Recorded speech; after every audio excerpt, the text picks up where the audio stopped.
Man, I can't believe it's already August, but let's review these Levi's 511s. Hopefully this will be one of the most information-packed reviews that you can find on the internet of these jeans. It's been raining all day, so I took full advantage of throwing on a hoodie. And without further ado, let's get to the meat and potatoes. These jeans are kind of like a hybrid fit between slim fits and straight fit. Straight leg fits have the same width throughout the entire leg with no taper, as to where slim fits usually have a taper starting from the very top all the way through the leg. But these have a taper that stops right at the knee, and then it's the same length from there on out. And honestly, I think it's my favorite thing about these jeans. Wear this bad boy like a scarf. The bottom of the leg opening is about 14 inches, which is a big difference compared to my other slim fit jeans, which is only 11.5 inches or 11.5 inches wide. These are actually marketed as a great alternative to skinny jeans, because one of my biggest gripes about skinny jeans isn't the actual fit of them, but how they sit at the ankles and on sneakers. They usually look fine with boots because you can stuff boots up into the jeans most of the time and it won't look too bad. But the way they sit with sneakers just irks me to no end, because skinny jeans usually don't sit on the sneaker, they usually sit above it or like on top of the sneakers, and it just doesn't look right to me.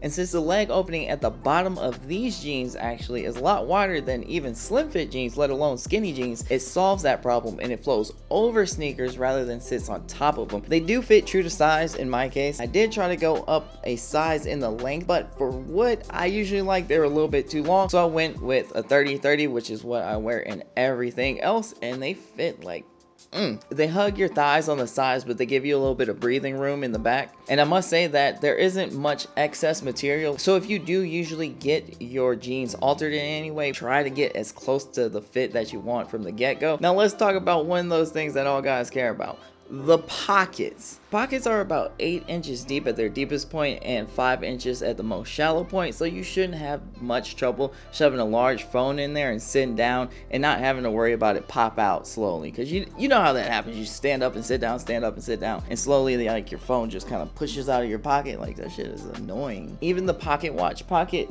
is about 3.5 inches by 3 inches, so if you got a pocket watch, it's gonna fit, I guess. The stitching on the back of these is actually nice and simple, which is a plus in my book, because I'm not one to be a fan of like the crazy designs and stuff, honestly. Break-in time for these is going to be virtually zero. There may be that little bit of time to get them just where you want them, but it's not going to be much time at all, honestly. And the first wash might really do that for you. But other than that, these should be good from the get-go. And that's mainly because of the material makeup, which is 70% cotton, 28% lyocell, and 2% elastane. If you're wondering, lyocell is a sustainable material that's mainly made from wood chips that goes through a mill and it meshes it all down and does all this stuff to it and comes out as a fabric. So Levi's is really pushing that sustainability, or at least they say. You know how brands be sometimes. But I will say, between the lyocell and the elastane in these jeans, they're actually really comfortable. Now Levi's actually advises that you wash these jeans every 10 wears. You could probably expand that a little bit further out depending on what you wear them for and stuff like that. Don't be nasty. Speaking of length of time, I don't know how long these are actually going to hold up, because I think this material makeup is still relatively new for Levi. This pair of jeans actually runs for $70. Now, some people say that brands like G-Star, Diesel, and Calvin Klein are their main competition, but I would put them more on the level of American Eagle, Wrangler, Lee, Banana Republic, stuff like that. And if we're comparing it to those prices, then these jeans are kind of on that mid to upper range for sure. At $70, I would say that's a fair price, especially for what you're getting, and honestly, on brand strength alone, Levi's can probably charge that, especially when we start to consider that clothes cost on average 10 to 15% more